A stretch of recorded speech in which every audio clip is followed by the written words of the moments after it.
শুরু করছি পরাণ গল্পের পর্ব সংখ্যা 2। লেখনীতে সানজিদা আক্তার মুন্নি। মাস্টার সাহেব নিজ বাড়িতে আসেন। বাড়ি এসে নিজ ঘরের মাটির বারান্দায় বসে আছেন। ভেতরে একরাশ হতাশা আর ভয়ের দৌড়াদৌড়ি ওনার পাশেই দাঁড়িয়ে পাখা হাতে বাতাস করছেন ওনার স্ত্রী জয়নব বেগম। জয়নব বেগমও নিজের স্বামীর মুখ হতে উক্ত সব ঘটনা শুনে কাঁদছেন, কিন্তু তারপরও নিজের প্রিয় স্বামীকে বুঝ দেওয়ার চেষ্টা করছেন। মাস্টার সাহেবের ছেলে মুসা তার পাশেই বসে আছে। বাবার কষ্টে বুকটা মুচড়ে যাচ্ছে, কিন্তু কিছুই করার নেই। নিজের বড় আপাকে শেহজাদের হাতে তুলে দিতেই হবে, নয়তো ঘর বাড়ি ত্যাগ করে মুসাফিরের সফরে বের হতে হবে। যে নিজের বিয়ের কথা শুনে যতটা আতঙ্কিত হয়েছে, তার চেয়ে শত গুণ কষ্ট পাচ্ছে বাবা মায়ের এই আর্তনাদ দেখে। নিদ্রা বাকরুদ্ধ হয়ে দাঁড়িয়ে আছে। সে তো এসবের কিছুই জানতো না। আজই এইমাত্র শুনল যে নবাব শেহজাদ তাকে পছন্দ করে, তার বাবার কাছে বিয়ের প্রস্তাবও রেখেছে। সব শেষে নিদ্রা এই হিসেব মেলাতেই ক্লান্ত, শেহজাদ কেন তাকে পছন্দ করে আর তার সম্পর্কে জানলো কিভাবে। নিদ্রা তো মাহারাম ছাড়া জীবনে কোনো হারাম পুরুষের মুখোমুখি হয়নি, তবে কিভাবে দেখলো আর কেনই বা পছন্দ করলো তাকে। নিদ্রা শান্ত মেজাজে এক বুঝদার রমণী। এখন তার ভেঙে পড়ার কথা, কিন্তু ভেঙে পড়লে যে চলবে না। উক্ত মজলিসে যা যা হয়েছে বাবার মুখ থেকে সবই শুনেছে সে। বাবার এই কষ্ট, এই বুক ফাটা কান্না নিদ্রা আর নিতে পারছে না। অনেক ভেবেচিন্তে দীর্ঘ শ্বাস ফেলে নিদ্রা ধীরে ধীরে মাস্টার সাহেবের সামনে এসে বসে। তার হাঁটুতে হাত রেখে বলে, আব্বা, আমি বিয়েতে রাজি, আপনিও রাজি হয়ে যান আব্বা। যদি বিয়েতে রাজি না হন তো আমাদের আপন ভিটে মাটি ত্যাগ করতে হবে। এর চেয়ে ভালো বিয়েতে রাজি হয়ে যাওয়া। মাস্টার সাহেব এটা শুনে মুখ তুলে ক্লান্ত চোখে মেয়ের দিকে তাকিয়ে আহত গলায় বলেন, আম্মা গো, এটা আমি যে পারবো না। আমি তোর জীবন অভিশপ্ত হতে যে দিতে পারবো না। খাদিজা বেগমও কান্নারত গলায় বলেন, কেমনে রাজি হব আমরা? একবার ওই জমিদার পরিবারের অভিশাপের সাথে জড়ালে আর রক্ষে নেই। জেনে শুনে অভিশাপের হাতে তোকে সঁপে দেব না রে মা। বাবা মায়ের এই নিরীহ আর্তনাদের ভেতর থেকে শেষ হয়ে যাচ্ছে নিদ্রা, কিন্তু নিজেকে তো ঠিক রাখতেই হবে। তাই নিদ্রা শান্ত গলায় বলে, আব্বা, আম্মা, তাদের এই অভিশাপ কেটে গেছে। তাদের উপর তো আর এর প্রভাব নেই, তাই তো? তাহলে কিসের এত চিন্তা? মাস্টার সাহেব বলেন, মারে, এদের উপর একটা নয় অনেক অভিশাপে ঘেরা। আর সবচেয়ে বড় কথা হলো তারা বড় জাত, তোকে অপমানে অবহেলায় মায়েরা ফেলবে। নিদ্রা আর কোনো উত্তর দেয় না। কি করবে কিছুই বুঝতে পারছে না। উঠে দাঁড়িয়ে উঠান থেকে মাটির বারান্দায় পা রাখে। অতঃপর ঘরের চৌকাঠ মারিয়ে যেতে যেতে বলে, আব্বা, আমি শেহজাদের বেগম হতে রাজি। এই বলেই সে রান্নাঘরে চলে যায়। সেখানে গিয়ে মাটির পাত্র থেকে একটা টিনের গ্লাসে পানি নেয়। ধপ করে বসে পড়ে রান্নাঘরে রাখা ছোট্ট খাটে। বসেই এক গ্লাস পানি ঢক ঢক করে গিলে নেয়। গলা নয়, শুধু কলিজা অবধি শুকিয়ে গেছে এইসব সংবাদ শুনে। কলিকাতায় গিয়েছেন হামজা ভাই। যদি এসে শুনেন তার ফুলের বিয়ে হয়ে গেছে, তবে কি হবে তার? হামজা ভাইয়ের সাথেই তো ছোটবেলা থেকে তার বিয়ের কথাবার্তা শুনে আসছে। হামজা ভাই নাকি বলেছিলেন কলিকাতা থেকে এসেই তাকে বেগম বানাবেন। কিন্তু এখন যে বাস্তবতা ভিন্ন রূপ নিয়েছে, এখন যে তার নিদ্রার অন্যজনের বেগম সাজতে হবে। হামজা ভাইকে হয়তো এই জীবনে সামনাসামনি দেখা হবে না। নিদ্রা কখনোই তার সামনাসামনি হয়নি। বুঝ হওয়ার পর থেকে স্বপ্ন দেখে এসেছে হামজা ভাইয়ের বেগম হওয়ার। এই যে এত বছর অপেক্ষা শুধুমাত্র হামজা ভাইয়ের জন্য। কিন্তু এখন বুঝে নিয়তির কাঁটা অন্যদিকে ঘুরবে। হামজা ভাই আসবে না, আর তার বেগম হওয়া হবে না নিদ্রার। নিদ্রা শুধু হাঁসফাঁস করছে, কিছু মাথায় আসছে না কি করবে সে। বিয়েতে তো সেও রাজি নয়, কিন্তু নিজের বাপ ভাইকে ভিটে ছাড়া করতে না চাইলে রাজি তো হতেই হবে। ঘাম বেয়ে পড়ছে নিদ্রার কপাল বেয়ে। গলা শুকিয়ে অবস্থা নাজেহাল। পা পানি খাওয়ার পরই এই অবস্থা। নিদ্রা নিজের সুতির ওড়নার আঁচলটা হাতে টেনে এনে নিজের নাক মুখ গলা মুছতে থাকে। নিজেকে শান্ত রাখতে হবে, নয়তো পরিস্থিতি সামাল দেওয়া তাই হয়ে পড়বে। ঠিক তখনই ওর বাবা ঘরে আসেন। ঘর বলতে তাদের 3 বেটনের ঘর, 3খানা ছোট্ট থাকার কক্ষ, একখানা রান্নাঘর আর একটা বাথরুম। মাটি আর টিনে সব মিলিয়ে জুড়ে দিয়ে শক্তপোক্ত ঘর তৈরি করেছেন, তুফানে যাতে উড়ে না যায়। তিনি নিদ্রাকে ডাক দেন, নিদ্রা মা, আয় তো একটু এদিকে। নিদ্রা হকচকিয়ে যায় বাবার হঠাৎ ডাকায়। তাড়াতাড়ি কপালের ঘাম মুছে নে, ওড়নাখানা মাথায় টেনে রান্নাঘর থেকে ধীর পায়ে বেরিয়ে আসে। সামনের ঘরে আসতেই মাস্টার সাহেব ওর দিকে তাকিয়ে বলেন, কলম আর কাগজ দে মা। নিদ্রা বেশ অবাক হয় বাবার কথায়, চোখ তুলে তাকায় ওনার পানে, কিন্তু কোনো শব্দ করে না। চুপচাপ মাঝের কক্ষে গিয়ে একখানা কাগজ আর কলম নিয়ে আসে। বাবার দিকে এগিয়ে দিয়ে বলে, নিন আব্বা। মাস্টার সাহেব হন্তদন্ত হয়ে কাগজ কলম নিয়ে বসে পড়েন সামনের ঘরে রাখা ছোট্ট টেবিলে। কি একটা লিখতে শুরু করেন। মুসা নিদ্রার দিকে ইশারা করে চোখে চোখে জিজ্ঞাসা করে, কি লিখছেন আব্বা?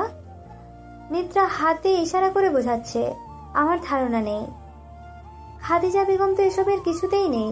ওনার কাঁদতে কাঁদতে অবস্থা খারাপ, খাটে বসে শুধুই কাঁদছেন। তখনই হঠাৎ বাইরে থেকে শব্দ আসে, মাস্টার সাহেব বাড়িতে আছেন? তাড়াতাড়ি আসেন, জমিদার সাহেব ডাকতাছে। এই ডাক শুনে মাস্টার সাহেব বেশ ঘাবড়ে যান। সবাই থতমত খেয়ে যান হঠাৎ এমন হওয়ায়। কি হলো জমিদার হঠাৎ এখানে? নিদ্রার মা কান্না থামিয়ে আঁচলে মুখ ঢেকে নিজের স্বামীর ন্যায় অবাক হয়ে তাকিয়ে থাকেন ওনার উত্তর শুনতে। মাস্টার সাহেব শান্ত গলায় উত্তর দেন, যে আইতাছে। মাস্টার সাহেব ধীরে ধীরে উঠে দাঁড়ান, এক পলক স্ত্রী সন্তানদের দিকে তাকিয়ে ঘর থেকে বাইরে আসেন। পা রাখেন উঠানে। উঠানে এসেই দেখতে পান জমিদার সাহেব এসেছেন, আর সাথে ওনার সহকর্মী কুদ্দুস আলী। মাস্টার সাহেব তো থতমত খেয়ে যান। কি হলো, কেন এসেছেন এরা? মাস্টার সাহেব থতমত খাওয়ার চেহারা নিয়ে জমিদার সাহেবের দিকে এগিয়ে দাঁড়িয়ে ঠোঁটে মেকি হাসি নিয়ে বলেন, জমিদার সাহেব আপনি হঠাৎ? জমিদার সাহেব এর উত্তর না দিয়ে সোজা ওনাকে প্রশ্ন করেন, আপনি নিজের মেয়েকে আমার পুত্রের বেগম রূপে দিতে চান না, তাই না? মাস্টার সাহেব তো ঘাবড়ে যান এমন প্রশ্নে। থতমত খাওয়া গলায় বলেন, যে আসলে আমি চাই না। জমিদার সাহেব একটু স্বস্তির নিঃশ্বাস ফেলেন এতে। ঠোঁটে হাসি টেনে বলেন, আপনিও চান না আপনার মেয়েকে আমার পুত্রের হাতে দিতে, আর আমিও চাই না আপনার মেয়েকে পুত্রবধূ করতে, তাই এলাম এর একটা নিস্তার করতে। মাস্টার সাহেব এটা শোনা মাত্রই হাঁপ ছেড়ে বাঁচেন। মনে মনে বলেন, আল্লাহ তুমি বাঁচাইলে আমার মাইয়ারে। মাস্টার সাহেব বলেন, কিভাবে নিস্তার করবেন? আপনার দূরের কোনো আত্মীয় আছে? জি আছে, আমার শ্বশুর বাড়ি। আমার মেয়ের বিয়েও সেখানে ঠিক করেছে। এটা শুনে জমিদার সাহেব দ্বিগুণ খুশি হয়ে বললেন, তবে থাক, সেখানে পাঠিয়ে দিন কিছুদিনের জন্য। কিন্তু কে নিয়ে যাবে? আমি গেলে তো হবে না। এটা শুনে জমিদার সাহেব কিছু সময় চুপ থাকেন। তারপর কি একটা ভেবে কুদ্দুস আলীর দিকে তাকিয়ে মেকি হেসে বলেন, তাহাজ্জুদের সময় অর্থাৎ শেষ রাতের দিকে কুদ্দুস আলীর স্ত্রী রহিমা বেগম আপনার বাড়ির সামনে থাকবেন। আপনি আপনার মেয়েকে দিয়ে দিবেন তাদের সাথে, চাইলে আপনার ছেলেকেও দিতে পারেন। মাস্টার সাহেব কিছুক্ষণ সময় ভাবেন, তারপর বলেন, আমার মেয়ে নিরাপদ থাকবে তো? আমরা নারীদের ফুলের মতো মনে করি, তাই আপনার মেয়েকে যত্নে পৌঁছে দেওয়ার দায়িত্ব আমার। এটা শুনে মাস্টার সাহেব স্বস্তির এক শ্বাস ফেললেন। হালকা হেসে বলেন, আমি রাজি, এতেই আলহামদুলিল্লাহ। জমিদার সাহেব এটা শুনে মুচকি হেসে কুদ্দুস আলীর দিকে ইশারা করেন। কুদ্দুস আলী নিজের পকেট থেকে একটা লাল কাপড়ের থলে বের করেন। জমিদার সাহেব মাস্টার সাহেবকে বলেন, এগুলো আপনার আমার সম্মান রক্ষার কাফারা। কিন্তু মাস্টার সাহেব হলেন অন্যরকম মানুষ। তিনি কখনো মানুষের দেওয়া দয়া গ্রহণ করেন না। তাই তিনি শুধু রবের দয়ায় বাঁচতে বিশ্বাসী। তিনি বিশ্বাস করেন আল্লাহ যাকে দয়া করেন তার আর কারো দয়ার মুখাপেক্ষী হতে হয় না। কুদ্দুস আলী যখন থলেটা মাস্টার সাহেবের দিকে এগিয়ে দেন, তিনি হেসে সেই থলেটা সরিয়ে দিয়ে বলেন, জমিদার সাহেব, আপনি আমার মেয়ের জীবন রক্ষা করেছেন। আমার আপনাকে ধন্যবাদ দেওয়া উচিত। মাফ করবেন, আমি এগুলো নিতে পারলাম না। জমিদার সাহেব হেসে ফেলেন। তিনিও জোর করেন না, কারণ তিনি মাস্টার সাহেবের সততা আর ন্যায়ের নিষ্ঠা সম্পর্কে অবগত। জমিদার সাহেব বলেন, আচ্ছা ঠিক আছে, মেয়েকে পাঠিয়ে দিন। যাই তাহলে, আসসালামু আলাইকুম। মাস্টার সাহেব উত্তর দেন, ওয়ালাইকুম আসসালাম। অতঃপর জমিদার সাহেব আর কুদ্দুস আলী চলে যান মাস্টার সাহেবের বাড়ি থেকে। মাস্টার সাহেবও ঘরে ফিরে আসেন এবং এই খুশির সংবাদ সবাইকে জানান। সবাই একটু হাঁপ ছেড়ে বাঁচেন। মাস্টার সাহেব নিদ্রার মাথায় হাত রেখে বলেন, আজ রাতেই তুই আর মুসা তোদের নানা বাড়ি যাবি। 3 দিনের ভিতর সব সামলে আমরাও রওনা হব, আর সেখান থেকেই তোর বিয়ে হামজার সাথে দিয়ে দিব। নিদ্রা বেশ খুশি হয়, তবে মনটা কেমন জানি বিষণ্ণ হয়ে পড়ে। যদি শেহজাদ কিছু করে ওর বাবা মাকে। নিদ্রা নিজের বাবার হাত নিজের হাতে নিয়ে মুঠো করে ধরে বলে, আব্বা, যদি নবাব নেতা কিছু করেন আপনাদের? মাস্টার সাহেব হেসে বলেন, না রে মা, কিচ্ছু করবে না। নবাব নেতা সরল মনের মানুষ, বড্ড ভালো, সে কিচ্ছু করবে না। নিদ্রা তপ্ত শ্বাস ফেলে। যাক, এক চিন্তা থেকে তো মুক্তি মিলল। নিদ্রা উঠানে আসে, যেখানে কাপড় শুকাতে দিয়েছে রোদে। রশি থেকে বসন্তী রঙের একটা কামিজ আর কালো সালোয়ার নিয়ে নেয়। গা আর চুল মোছার গামছাখানা হাতে নিয়ে পুকুরের উদ্দেশ্যে হাঁটা ধরে। তাদের বাড়িটা মাঝারি আকারের, একটা জমির ওপর। বাড়ির চারিদিকে উঁচু করে মাটির দেয়াল বাঁধানো রয়েছে।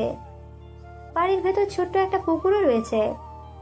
পুকুরের কাছে যেতেই নিদ্রা দেখতে পায় পুকুর পাড়ে কেউ একজন তার জন্য অপেক্ষা করছে। নিদ্রার মনটা বেশ ফুরফুরে হয়ে যায়। নিদ্রা ধীর পায়ে পুকুর পাড়ে গিয়ে তার পাশে ধীর গলায় বলে, কি করিস তুষি, কি অবস্থা?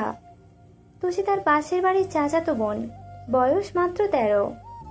তার সাথে বড্ড খাতির নিদ্রার, তাই মাঝে মধ্যে আসে পুকুর ঘাটে গোসল করতে আর 2-1 গাল গল্পও করতে। তুষি নিদ্রার কথাই ওর দিকে অসহায় চোখে তাকিয়ে বলে, নিদ্রা আপা, তোমার বিয়া হইয়া যাইব, তাহলে আমার কি হইব? আমি কার লগে কথা কইমু? নিদ্রা মেকি হেসে তুষির মাথায় হাত বুলিয়ে দিয়ে বলে, মেয়ে হয়ে যখন এই কুলে এসেছি, বিয়ে তো হতেই হবে, আর আমি তো মাঝে মধ্যে আসবো এখানে। তুষি বড্ড খুশি হয়ে বলে, নবাব শেহজাদ আইতে দিব তোমারে? নিদ্রা কথাখানি শুনে বেশ অস্বস্তিতে পড়ে যায়। সে তো জানে তার বিয়ে শেহজাদের সাথে নয়, বরং হামজার সাথে হবে, কিন্তু এখন তো বলা যাবে না। তাই তুষির মাথায় হাত বুলিয়ে দিতে দিতে বলে, হ্যাঁ আইতে দিব। আই, তোর মাথায় ওকুন এনে দি, এরপর তো তোকে কত দিন পাবো না। তুষি এসে নিদ্রার সামনে বসে। নিদ্রা অতি যত্নে তুষির মাথায় বিলি কেটে দিতে থাকে। কিছু সময় বিলি দিয়ে নিদ্রা আর তুষি গোসলে নামে। তাদের পুকুরের পানি তারার মতো পরিষ্কার, তাই খুব ভালো লাগে ডুব দিয়ে গোসল করতে। এই তপ্ত রোদের মধ্যে 2-1টা গাছের ছায়ায় পুকুরের ঠান্ডা পানিতে গোসল করার যে কি শান্তি, মন প্রাণ সব জড়িয়ে যায়। নিদ্রা গোসল শেষে কাপড় ধুয়ে উজু করে নেয় আর তার তুষিকে বলে, শোন, ঘরে চলে আয়, আজ একসাথে নামাজ পড়ব। তোকে কোরআনের তারতিল সহ কয়েকটা নিয়ম শেখানো বাকি আছে, সেগুলো শিখিয়ে দিব যতটুকু পারে, আর খাবিও এখানে। তুষি মাথা নাড়িয়ে বলে, আচ্ছা। তাহাজ্জুদের সময়। তাহাজ্জুদ আদায় করে বসে আছে নিদ্রা, আর একটু পরেই তাকে চলে যেতে হবে এই বাড়ি ছেড়ে। নামাজের পাটিতে বসে চোখে পানি ফেলছে একধারে। কি হবে এরপর সে তো জানে না। রবের কি ইচ্ছে, তিনি কি করবেন, কি রয়েছে তার নিয়তিতে লেখা, সে তো জানে না। জানে শুধু রব যা করবেন তার জন্য সেটাই শ্রেষ্ঠ হবে। তখনই মাস্টার সাহেব এসে ঘরের মাঝ দরজায় দাঁড়িয়ে বলেন, মারে, উঠে যা, সময় ঘনিয়ে আসছে। নিদ্রার কথা শোনা মাত্রই কলিজাখানা ধক করে ওঠে।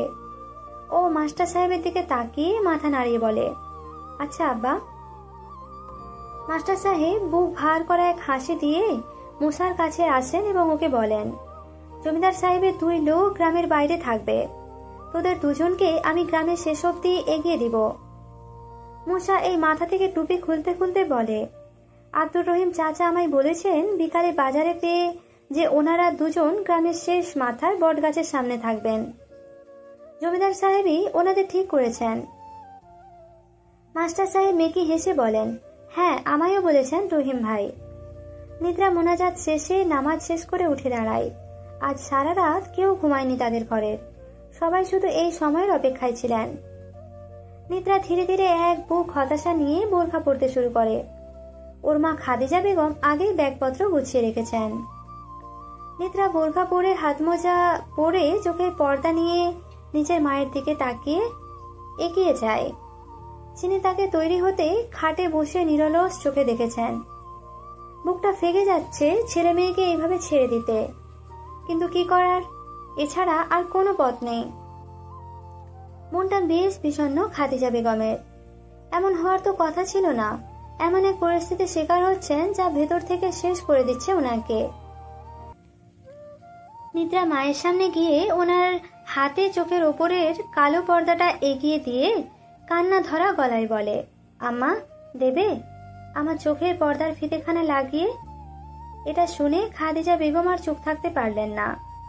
বসা থেকে উঠে দাঁড়িয়ে মেয়েকে জড়িয়ে ধরে হু হু করে কেঁদে উঠে বলতে থাকেন, আমি কিভাবে তোরে ছাড়া থাকবো রে, আমার বুকে মানিক, কিভাবে থাকবো আমি। নিদ্রা যন্ত্রণায় ভিতরটা মুচড়ে যাচ্ছে, চোখ বেয়ে পড়তে শুরু করেছে বিষণ্ণ অশ্রু। তাও মাকে জড়িয়ে ধরে ওনার পিঠে হাত বুলিয়ে দিতে দিতে বলে, আম্মা কেঁদো না, সব ঠিক হয়ে যাবে ইনশাআল্লাহ। আমাদের রব যা লিখেন আমাদের নিয়তিতে তা আমাদের সাথে ঠিকই হবে, আর তিনি যা লিখেছেন আমার নিয়তিতে তা তো হবেই। তখনই ওদের ঘরের চালে টাস করে একটা শব্দ হয়, অর্থাৎ রহিমা বেগম এসে গেছেন। নিদ্রার সময় হয়ে গেছে। মাস্টার সাহেব নিদ্রাদের কাছে এসে বলেন, আম্মা তাড়াতাড়ি চল। নিদ্রা খাদিজা বেগমকে ছেড়ে দিয়ে ওনার গাল বেয়ে পড়া পানি মুছে দিতে দিতে বলে, আম্মা আমি আসছি, আর কেঁদো না আম্মা, আমার জন্য দোয়া করো যাতে আমি ভালো থাকি। এ বলে চোখের ওপরের পর্দা বাঁধতে নেয়। তখনই ওর বাবা বলেন, এটা বাঁধিস না, অন্ধকার এখনো, চোখে কিছুই দেখতে পাবি না, শেষ মাথায় গিয়ে বেঁধে নিবি। নিদ্রা মাথা নাড়ায়, তারপর সেই পর্দাখানা হাতের মুঠোয় বন্দি করে নেয়। নিদ্রা, মুসা আর মাস্টার সাহেব বের হন ঘর থেকে। খাদিজা বেগম দাঁড়িয়ে আছেন ঘরের দরজায়। জীবনে কখনোই কল্পনা করেননি এমন রাত ওনার জীবনে আসবে। চোখের পানি যে আর বাঁধ মানছে না, মা হয়ে এগুলো সহ্য করা যে বড্ড কঠিন। নিদ্রা উঠোনে নেমেছে, কিন্তু পা কেন জানি থমকে যাচ্ছে বারবার। মন চাইছে না আপন জন্মভূমি ছাড়তে, কিন্তু কি আর করার, সবই নিয়তি, সবই একমাত্র প্রিয় রবের ইচ্ছে। নিদ্রা শেষবারের মতো মায়ের দিকে ঘাড় ঘুরিয়ে তাকায়, ছলছল চোখে বলে, আসছি আম্মা, ভালো থেকো, আমার জন্য দোয়া করিও, আমার সব ভুল ত্রুটি ক্ষমা করো। কে জানে তোমার সামনে আর জীবিত আসতে পারি কিনা, মৃত্যু তো আর বলে কয়ে আসে না। এ বলে একটু থেমে মাকে সালাম দেয়, আসসালামু আলাইকুম। খাদিজা বেগম আঁচলে মুখ চেপে উত্তর দেন, ওয়ালাইকুম আসসালাম। নিদ্রা সামনে হাঁটে নতুন কিছু সূচনার জন্য। পেছনে নীরবে আহাজারি করতে থাকেন তার মা। বুকটা ফিরে যাচ্ছে ওনার। কাঁদতে কাঁদতে দরজা বন্ধ করেন তিনি। তারপর গিয়ে তাহাজ্জুদে দাঁড়ান। রাতের আকাশখানা মেঘমুক্ত, বেশ পরিষ্কার। চাঁদ চকচক করছে আকাশের বুকে। চাঁদের আলোয় আলোপথ স্পষ্ট দেখা যাচ্ছে। চারপাশে হালকা বাতাস বইছে। গা ঝিমঝিম করা শীতল এক সুন্দর সৌন্দর্য। সত্যি আল্লাহর দান করা প্রকৃতি অসম্ভব সুন্দর। আর এর এক অপার অসীম প্রমাণ এই গ্রাম বাংলার সৌন্দর্য। এই গ্রাম বাংলার স্নিগ্ধ বাতাস, শীতল হিম করা ঠান্ডা বাতাস, আর এই অপার সৌন্দর্যের মধ্যে চাঁদের আলোর নিচে শুকনো জমিনে আলোপথে হেঁটে যাচ্ছে নিজের নতুন স্বপ্নের উদ্দেশ্যে নিদ্রা। আর সাথে আছেন তার বাবা, তার ভাই, কুদ্দুস আলীর বউ আর রহিমা বেগম। চাঁদের আলোয় স্পষ্ট পথ দেখতে পাচ্ছে নিদ্রা। কোথা থেকে পেঁচার ডাক শোনা যাচ্ছে। তবে সবাই হাঁটছেন নিজ গন্তব্যে। হঠাৎ নিদ্রার বাবা থেমে যান। এটা দেখে নিদ্রারও পা থেমে যায়। মাস্টার সাহেব আর মুসা থতমত খেয়ে পেছনে তাকান। নিদ্রা ভয়ে জড়সড় হয়ে তাকিয়ে থাকে, কারণ সামনে কয়েকজন মশাল হাতে তাদের দিকে এগিয়ে আসছে। কে ওরা ঠিক বুঝতে পারছে না উপস্থিত কেউই। নিদ্রা ভয় কাটাতে সামনে এগিয়ে নিজের বাবার পাশে এসে দাঁড়ায়। ওনার দিকে তাকিয়ে ভুরকে যাওয়া গলায় বলে, আব্বা, এরা কারা? মাস্টার সাহেব কাঁপা কাঁপা গলায় বলেন, এরা এরা নবাব শেহজাদ আর তার লোকেরা। নিদ্রার কানে এই কথাটি পৌঁছানোর আগেই সেই লোকগুলো অনেক দূরে থেমে যায়, আর শুধু মশাল হাতে একজন লোক তাদের নিকট এগিয়ে আসতে নেয়। নিদ্রার বুঝতে বাকি থাকে না তার আর রক্ষা নেই। শেহজাদ এসে গেছে। শেহজাদ এবার নিশ্চিত তাকে নিয়ে যাবে। এসব ভাবনার মধ্যে তখনই মশাল হাতে নিয়ে শেহজাদ তার ঠিক সামনে এসে দাঁড়ায়। নিদ্রা তাকে পা থেকে মাথা অবধি পরখ করে নেয় মশালের আলোয়। পরনে যার কালো পাঞ্জাবি, সাদা পায়জামা, গায়ে জড়ানো সাদা ধবধবে একখানা নবাবী চাদর, গালে খোঁচা খোঁচা দাড়ি, আর যে শক্ত চোখে সে তার দিকেই তাকিয়ে আছে। নিদ্রা সাহস নিয়ে এবার চোখ তুলে শেহজাদের চোখে চোখ রাখে। মশালের নিভু নিভু আলোয় যেই না শেহজাদ নিদ্রার এই মারাত্মক সুন্দর চোখজোড়া দেখতে পায়, সাথে সাথে শেহজাদের শ্বাস আপনা আপনি দ্রুত হতে থাকে। ভেতরখানা মুচড়ে ওঠে। এত সুন্দর দৃশ্য এই দুনিয়ায় দেখার ভাগ্য হবে সে কখনোই কল্পনা করেনি। অগ্নিশিখার আলোয় নিদ্রার শ্রাবণ ভেজা চোখ জোড়ার অপার সৌন্দর্য চকচক করছে, যা ঘন্টার ন্যায় বাজছে শেহজাদের বুকের বাঁ পাশে। নিদ্রার এই সোনালি রঙে ঝলমল করে ওঠা জাদুকরী চোখ, যার পুতলিতে ঝরে পড়েছে মধুরঙা হেমন্ত বিকেলের আভা। হালকা বাদামি বর্ণের মাঝে সোনালি ও অ্যাম্বার টোন মিলেমিশে এক মোহময় মায়া। আহা, কি স্নিগ্ধ মায়া! চোখের পাপড়িগুলো কালো কুয়াশার ন্যায় ঘন। শেহজাদ এক দৃষ্টিতে তাকিয়ে থাকে নিদ্রার চোখের ন্যায়। ডুবে গেছে সে এই চোখে। দূর থেকে দেখা চোখ আজ এত কাছে। বুকের বাঁ পাশটা ঝিম করে ওঠে।